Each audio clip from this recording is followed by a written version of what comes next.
I previously had 2 interviews for employment in North Carolina. I was a New York resident at the time. To save money, I was driving to my destination rather than flying. My current job sucked, and the 2 positions for which I was interviewing would represent a fresh start. It was a corporate office job with many benefits and a nice salary, and the weather would be far better than in New York. I was driving there on Thursday evening. I took Friday off from work because 2 interviews were scheduled for that day. Since I had to work on Thursday, I had to leave as soon as I finished my shift. I first stopped at home to retrieve my suitcase and other belongings I was carrying. After saying goodbye to my family, I departed.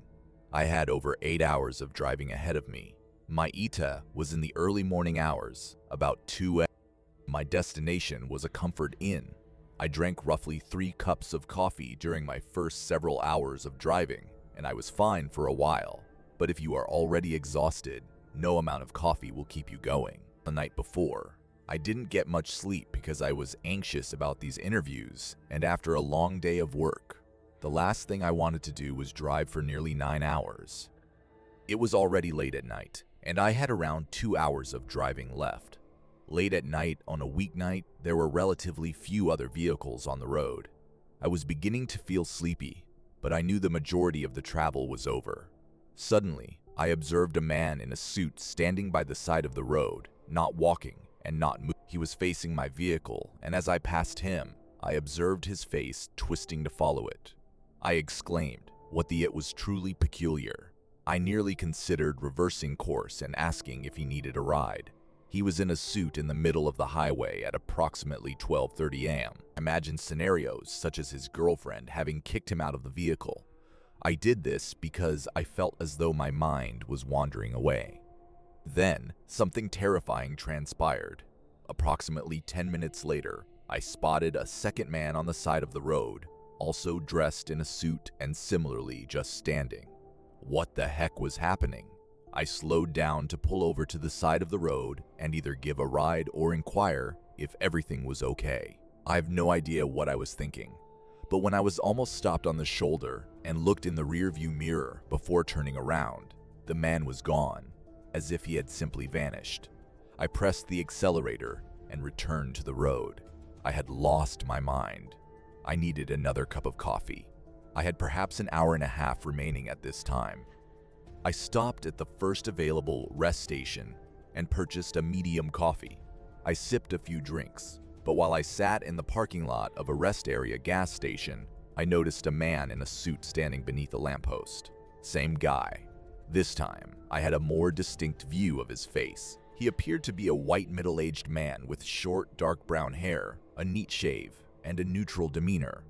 But it was how he once again faced my car that gave me the creeps. I started the car and drove away without looking back. I desired to finish this drive, but the coffee was not helping. I felt like I was about to pass out while driving. I was about to miss my destination, so I exited the freeway and parked in a random parking lot. I fully reclined the seat and sought to fall asleep, even though I was exhausted. I was terrified in this deserted parking lot, terrified that if I opened my eyes, I would see the man in the suit again. I was drifting off to sleep when something jolted me awake and caused me to open my eyes, most likely my mind again playing games on me. I scanned the exterior of my vehicle out of fear of seeing him. The view from each window and the front windshield was unobstructed. Then I looked in the rearview mirror and felt my spirit leave my body for a moment as I saw a person in the back seat for a moment. It was the man in the suit again, but I did not see him for long because I opened the door, yelled, and tumbled out of the car. I continued to scream as I crawled backward until I finally stood up, glanced into the car, and saw nobody. The rear seat was vacant. As I returned to my senses, I realized my mind had been playing games on me all night. There were no men wearing suits. I am simply fatigued and in need of sleep. I returned to my automobile with my heart beating. In all honesty, I was currently too awake to sleep. I restarted the car, finished my coffee, and completed the remainder of the drive. As soon as I checked into the hotel and entered my room, I collapsed into the bed and fell asleep. The following day, I had an 11 a.m. interview so I did not get much rest, but I did feel relatively refreshed. However, I froze the moment my interviewer walked out to welcome me. My interviewer resembled the vision of the man in the suit that I had been hallucinating all night. I know the interviewer saw that I froze up because I could read it on his face. I attempted to recover from this, but it established the tone for the remainder of the interview, during which I was apprehensive and unable to concentrate. I felt as though I were not a dream. I had only an hour to prepare for my next interview after leaving the interview. My subsequent interviewer was a female. I performed considerably better on this application because I was hired. I continue to work here and reside in North Carolina. My former therapist believes that my hallucinations were caused by the stress of mentally preparing for the interviews combined with a lack of sleep, the primary source of my anxiety and worry. So, I hallucinated a man in a suit since I imagined that he would be conducting my interview. I don't believe it to be implausible, but that doesn't lessen how horrifying the entire experience was.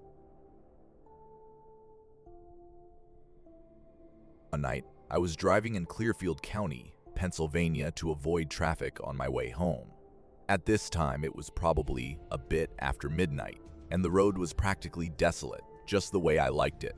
I was listening to my usual podcast on the radio when my car alerted me that my gas tank was about empty. I entered the location of the closest petrol station, which was a short distance up the remote road, into my map app. 5 minutes later, I turned into the petrol station on the right, which was the only parking lot for kilometers, as this road was essentially lined on both sides by dense forest.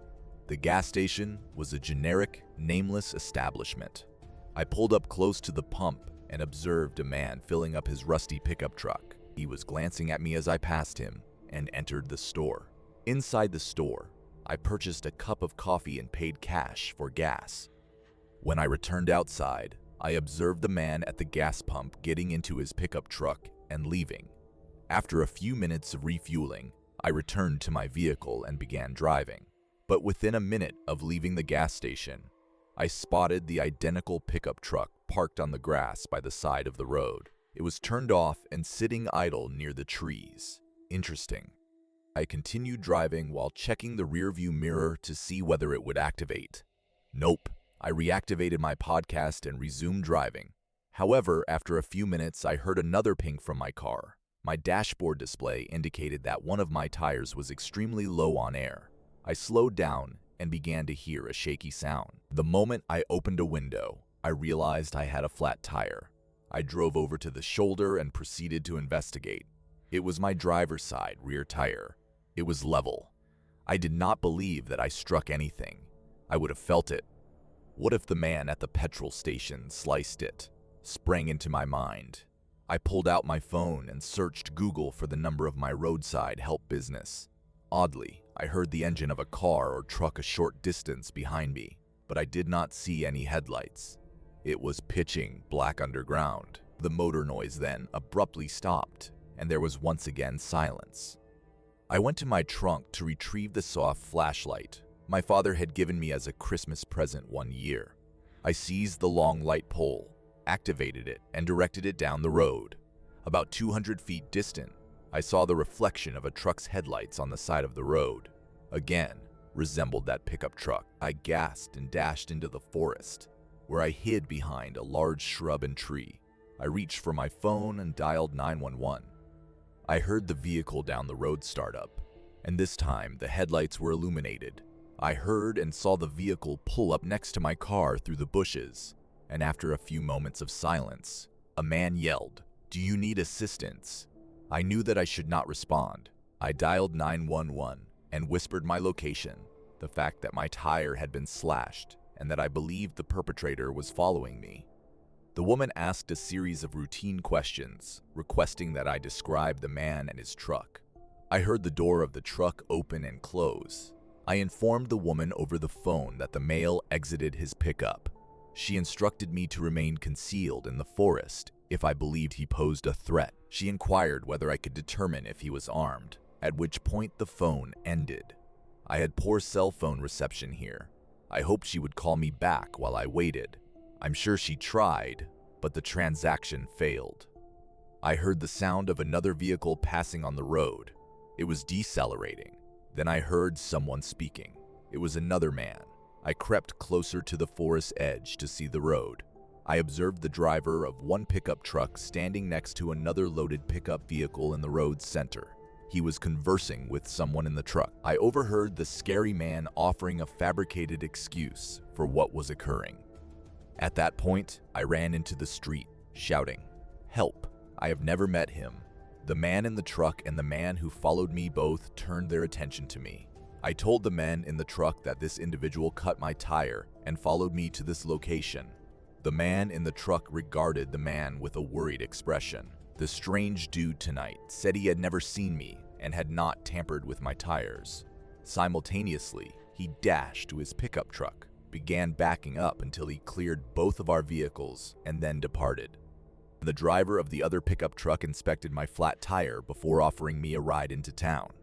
I informed him that police officers were on their way, and within minutes, a police car with its lights on drove up alongside us. When I told the man about the other man, he vouched for my credibility. The officer stated that he would go to the petrol station and request to view the surveillance film to determine if the truck driver truly slashed my tire. The officer takes my information and waits with me while the roadside help provider arrives. The driver of the tow truck drove me to a shop where my father picked me up. I never heard back from the police officer, so I can only assume he did not notice anything in that videotape. It's frightening how close I came to getting snatched. It was the worst, most terrifying night of my life. It still causes chills to run down my spine. My partner Todd lives in a distant state from me. I am 28 years old. Most of the time, we take turns visiting each other. But because he has his own house and I still live with my sister, I end up visiting him more frequently. I was going there for a week because it was winter break, and because I am a teacher, I had time off, so I packed a lot. I was driving my 2009 Hyundai Sonata, which I had purchased for my sister. At this time, there was snow on the ground where Todd lives, so the further north I traveled, the more cautiously I had to drive, because that automobile was not designed for driving in the snow. It was on the latter side, and unfortunately, it was starting to snow fairly hard now. Earlier, there were blizzard warnings, but Todd and I thought that it would be better to attempt to beat the blizzard tonight rather than tomorrow when the roads will be covered in snow. I began to assume that I would need to spend the night someplace, as I was still too far away and the roads were deteriorating. After having a fast sandwich and some coffee at a tiny diner, the waitress, with whom I was speaking, advised me that I should not be driving at this time. She suggested several hotels and motels in the region. Then, after she left, and I was left alone to finish my meal, a bar patron wheeled in his chair and told me there's a motel just up the road from here. I entered the motel's name into my phone, and it informed me that I would be there in 5 minutes. He claimed it was nice and inexpensive, so I could have a fast night's rest before continuing my journey tomorrow. It appeared that he overheard my entire exchange with the waitress. He was similarly seated at the bar with a beer. I'd never seen someone visit a diner solely to drink. I had no idea that diners truly served alcohol. The individual identified himself as Toby, and I gave him a fictitious name, Michelle. Toby spent the remainder of my time there half facing me on a rotating bar stool, and I had no intention of continuing our conversation. Consequently, I glanced out the window at the snow until the waitress brought me the check. As I departed, I said my goodbyes to them both. As during the 30 minutes I was in the diner, at least 1 inch of snow fell. I needed to reach the motel immediately. I drove slowly and arrived at the motel in a few or 10 minutes. There were a few vehicles in the parking lot. It appeared to be a budget motel, which was all I required. I did not wish to spend money regardless. I approached the front desk and requested a room for the night. I paid approximately $50, and the clerk at the front desk gave me the key to a room on the ground floor. I returned to my car to retrieve my belongings before bringing them inside.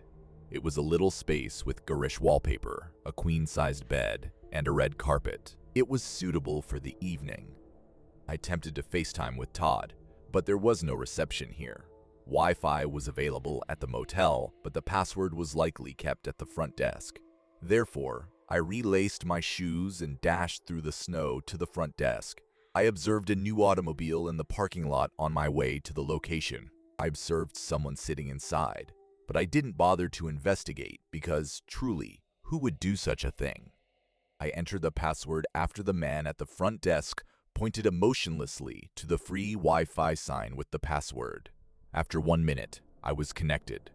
I hurriedly returned to my room, locked the door, and FaceTimed Todd. Even with Wi-Fi, the connection was so poor that I could see his face, but the image would freeze for approximately 5 seconds, and his voice would also go out. I was at least able to inform him that I was secure in the motel. We chose to text instead of using FaceTime because it wasn't working properly. After a few minutes of messaging back and forth, I heard a noise coming from the restroom. Yeah, I leaned forward and observed that the restroom door was closed. Was it closed formerly? I didn't recall. I texted Todd that I heard something in the bathroom, and I began to panic when I realized I hadn't locked a motel room door before running to the front desk. He questioned whether the door locks automatically. I responded that I didn't believe so, but I can't recall whether or not I left the door cracked open. He instructed me to go up and verify whether the door automatically locks when it closes, and to bring the key with me. I stood up, put on my shoes, and observed that the door had a classic twisting lock that was operated by the knob or the key from the outside. I opened the door to confirm this, but I immediately spotted an additional set of footprints leading to my door. The footprints were leading from the car where I observed someone sitting at my front door, but nobody was in that car any longer. I had the want to scream, but instead, I locked my door and hurried to the front desk.